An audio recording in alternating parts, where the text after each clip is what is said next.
While the New York Mets have certainly proved themselves to be more sellers than buyers at this year's trade deadline, what is there even to sell? On the show today, I'm going to break down the value of the Mets trade assets as we are now about 2 weeks away from the MLB trade deadline. You are Locked On Mets, your daily New York Mets podcast. Part of the Locked On Podcast Network, your team every day.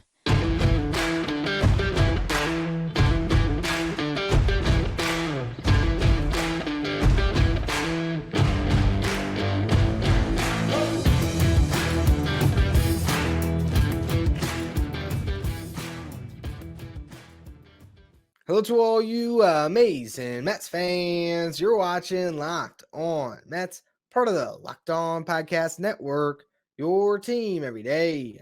I'm Ryan Finkelstein. If you want to find any of my work, follow me on Twitter at FinkelsteinRyan. You can also find some of my writing just baseball.com, where I work as a managing editor.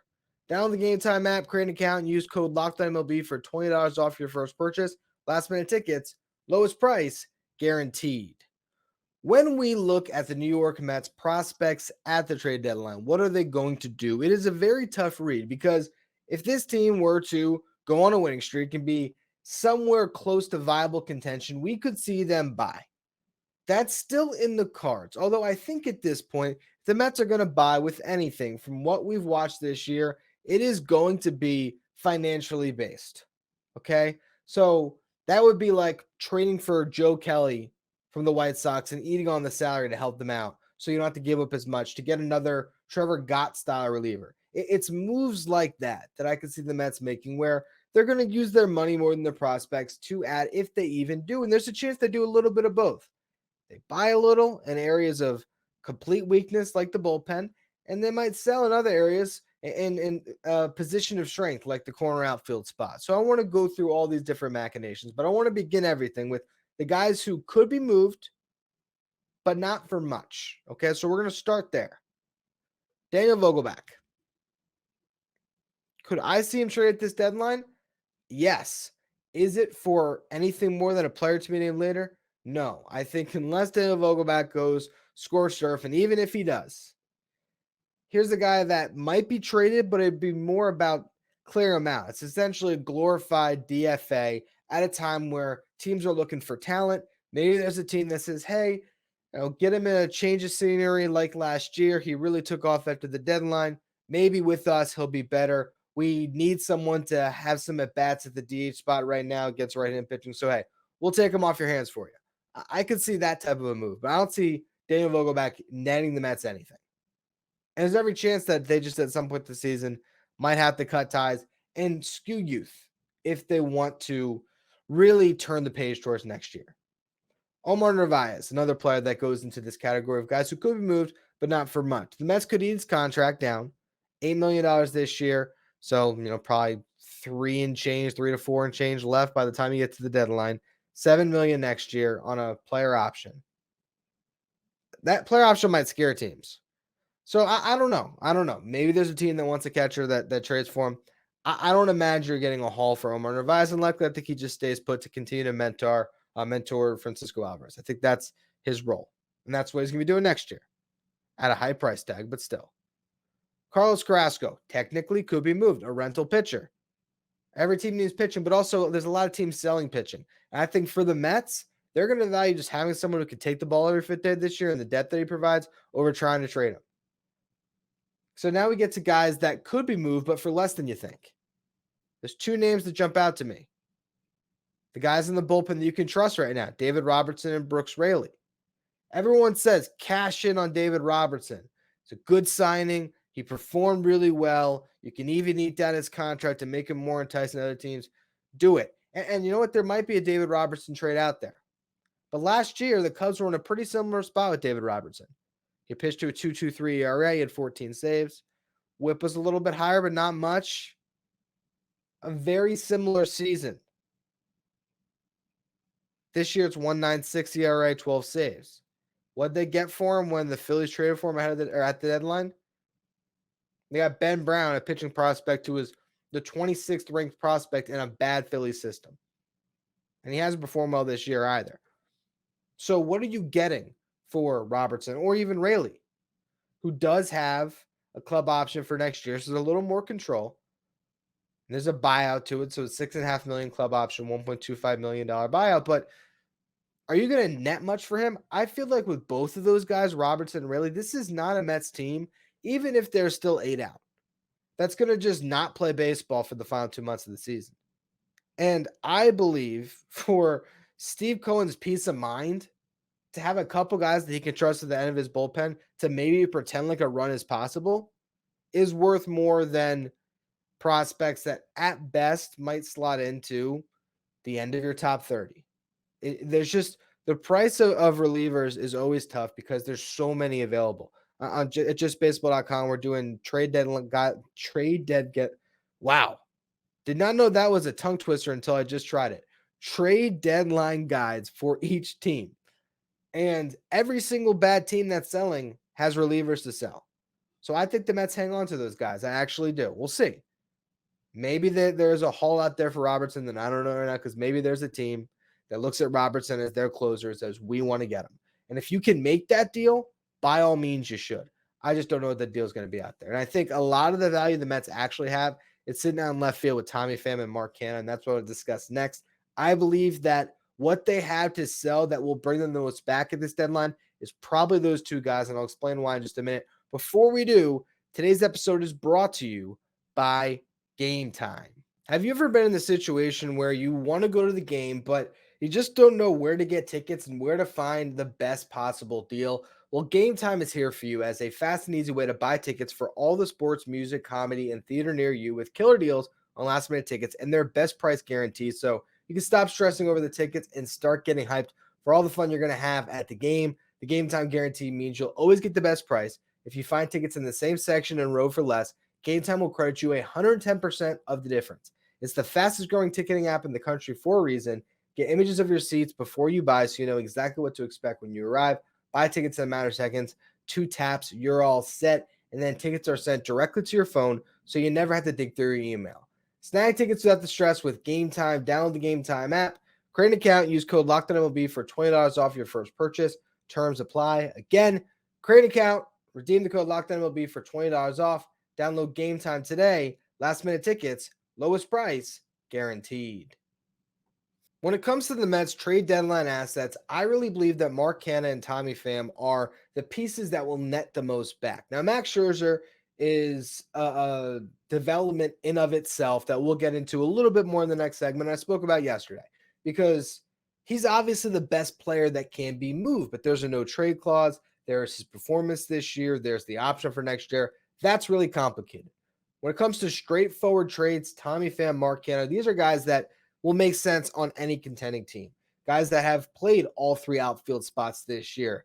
Not well necessarily, but for a team that needs a 4th outfielder, a guy that can maybe fill in for an injured bat, someone that you can trust to go into the playoffs with, these are guys that are going to be valuable on this market. There's not a lot of hitters available. And so for all those teams that need an extra bat, these are guys that they'll look at. And I think the Mets are in an interesting position by having both, because Tommy Pham, $6 million, right? It's a valued contract. I don't even think you have to eat anything on it, honestly. You could if you wanted to, if it gives you a little more prospect return. But honestly, I don't even think you have to do that. I think you just move Tommy Pham. His overall numbers this year have been great. 271 hitter, 347 on base, 476 slug. He's got 9 home runs, 13 doubles, something like that. His weighted runs created plus is 128. That measure is based on a league average of 100. So he's been close to 30% better than your league average hitter. He's been great. And he's been hotter as of late, too. Like, if you remove that first month of the season, those stats are even more eye-popping. So I could see Tommy Pham really netting you something. But you also have the fact that he is 35 years old, that he just got hurt, where teams, and that's a groin injury that is going to be tough to monitor here. And he also doesn't have a track record on his side. Okay, 2022, he posted an 89 WRC plus. So he was less than a league average hitter. 2021, 102 WRC plus, slightly better than a league average hitter. He still leads the R with regularity, and he's been good, but the consistency hasn't always been there. Go to Mark Canha. The consistency has been there. Granted, this year, he's not having his best season, but he also has a sample size thing where lately he's been better and he hasn't gotten regular playing time where another team can convince themselves that there's more to tap into. His 111 WRC plus this year is his lowest mark since 2018 when he put up a 115 WRC plus. Last year, it was 128, the mark that Pham's at now, but over a full season where he played 140 games. His career on base percentage is 348, and right now he's sitting at 344, and last year was at 367. So if a team's looking for the better defensive outfielder, a guy that's going to get on base, and a guy that is slightly younger, but less of a health risk just simply because he didn't just get hurt, Mark Canha might be their guy. I could see different teams valuing these guys at different levels. And this gives the Mets an opportunity to shop both of them, eat down both of their contracts. Canha's a little more complicated. There's a club option for an $11.5 million next year for $2 million buyout, but the Mets can, send money to alleviate that by eating down his contract this year. So, a team can view that buyout and say, okay, we're paying for that buyout for this season. If, hey, we want to keep him, we can keep Mark Canha if he's a great fit. Good clubhouse guy, everything else. So you shop those two guys in tandem and see what teams are offering. And I actually believe this is a situation where there's a pretty decent shot that the Mets only deal one. That they shop them both, see how the league feels about them, and whichever one they get the better deal on prospects, they move. Or if they're a little more in the mix and one of them is playing better than the other, be it a Tommy Pham, maybe it's Canha that moves. But I think that they will shop them together, and the best offer is where you're going to get your best prospect return. I think that trade will be the trade that gets you the piece going into next year. Like, okay, that was a really nice ad that slotted in somewhere in our top 20. I don't know how much better the return is than Eduardo Escobar was. I would hope it's better because he's a better player, but that's also the time of the trade and the team you were trading with the Angels that were a little desperate. So we'll see. And you know what? If the Mets really fall out of it, they might be in a sell everything type of mode where they decide to trade Canha, Pham, Robertson, really get scrap parts for anything they can. But I believe that this is a Mets team that is not going to want to concede, that this is a GM and an ownership group and everything else that's not going to necessarily want to fold the cards unless this team just free falls for the next 2 weeks, which is a possibility. But they're sitting somewhere in the periphery. I think they're going to sell. They're going to try to leverage the pieces they have to get the biggest offers. And if they get a couple prospects they love, they'll pull the trigger. But I don't know that they're going to get the prospects they love for the pieces they have. And because of that, I could see them holding more than fans would like. Now, the big piece, the wrinkle and everything is Max Scherzer. And can he actually make himself in 2 more starts something of value? And is the name and the reputation that there's going to be teams that are out there that want to be in the Max Scherzer business through 2024? And if that's the case, then there is every chance the Mets could actually get, I don't want to call it a haul, but maybe 1 or 2 game-changing prospects. It's just the most difficult trade that they can try to pull off, and you still have to remember that the Mets want to win next year, and if they believe that Max Scherzer is going to continue to pitch at a high level, that whatever he just figured out with his slider, I talked about yesterday's show, is real, and they still believe in him to be an ace next year, well, you know what? They might just say nothing you give us is worth it. And it might be a deadline where Mark Canha and Daniel Vogelback are the only pieces that move out. And the Mets even buy a reliever. That's what I want to go through next. The Scherzer element to it and what I ultimately today, 2 weeks ahead of the deadline, think is going to happen. So we're going to get to all that in just a minute. Before we do, another word from our sponsors. In the last segment, I just looked into a camera and said that I believe the Mets will get their most value at this deadline by trading either Mark Canha or Tommy Pham. And the reason I said that is because I ultimately don't think that Max Scherzer gets dealt. Spoke about this on yesterday's show, but I want to get into the intricacies of dealing him a little bit more because I didn't on yesterday's show discuss the no trade clause. This is not the same thing as basketball where a no trade clause allowed Bradley Beal to hand select his team. But it does mean that to a certain extent where, yes, Scherzer's not going to let you send him to the Angels because they're crazy enough to go for it with Ohtani, knowing Ohtani's going to leave next year. Like, that's not a trade that's going to happen. Just because maybe the Mets ate the contract and they would get the best prospect return doesn't mean Scherzer has to go there.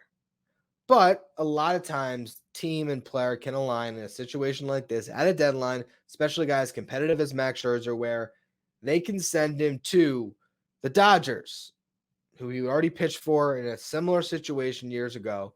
And he could go and have a chance to win a World Series, and he might be all game for that.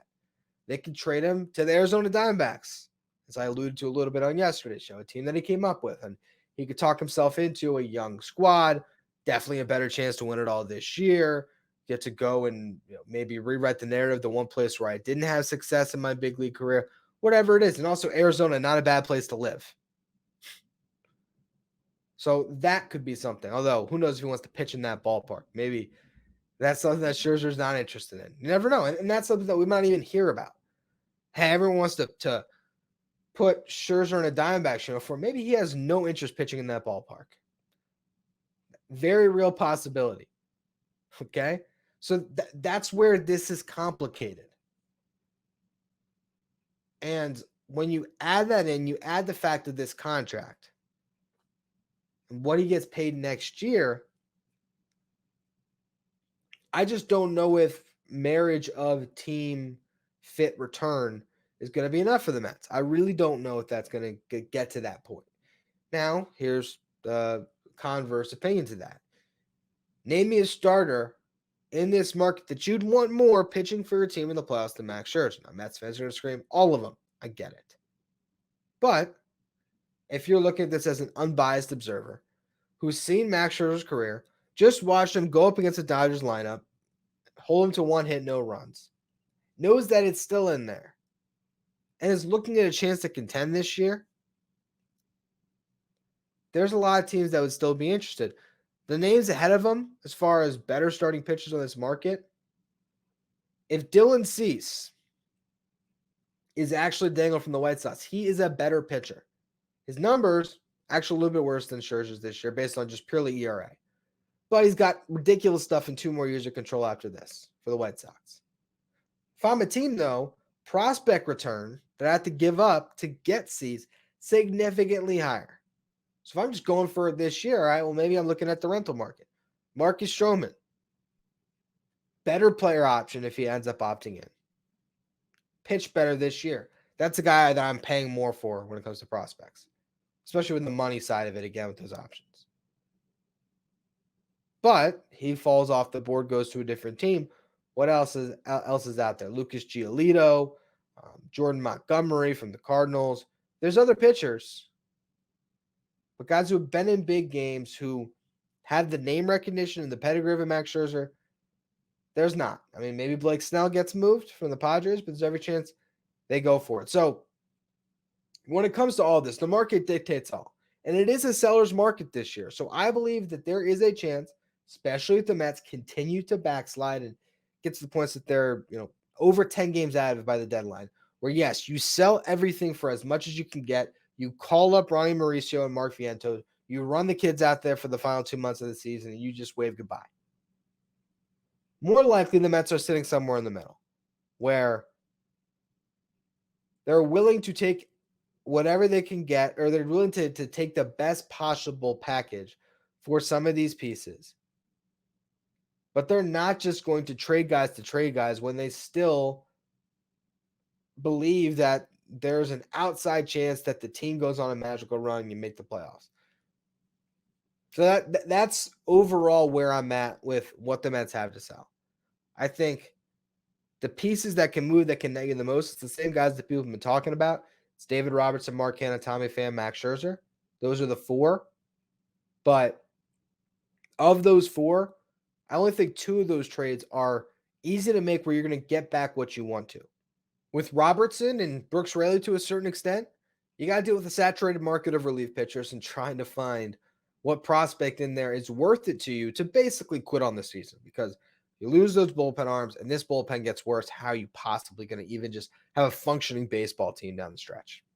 It's not likely. Scherzer, extremely complicated trade to pull off, and I still believe that the Mets, more than any team in baseball, value Max Scherzer at $43 million next season. They're probably the only team that does. So dealing with that part of the equation, tough to move them. And that's where all roads lead back to Mark Canha and Tommy Pham. And the Mets probably should deal both. But if they're sitting at 6 games out at the deadline, even, it's that marginal of a little bit closer. Who knows? They might hang on to one of them. They might be crazy enough to hang on to both of them. We'll just have to wait and see what Billy Epler, Steve Cohen, and this Mets front office decides to do at the deadline. But that's really the way I think you could value these assets a couple weeks out of the trade deadline. Well, that's going to be all for today's edition of Locked On Mets. Tomorrow, the Mets begin the series with the White Sox, or today, as you're listening to this. So for all you everydayers, I'll have full breakdown of however that series begins, and also Jose Quintana's return on Thursday. So make sure you check out that show. Follow, rate, and review wherever you get your podcast. Follow me on Twitter at Finkelstein Ryan, and follow the show at Locked On Mets.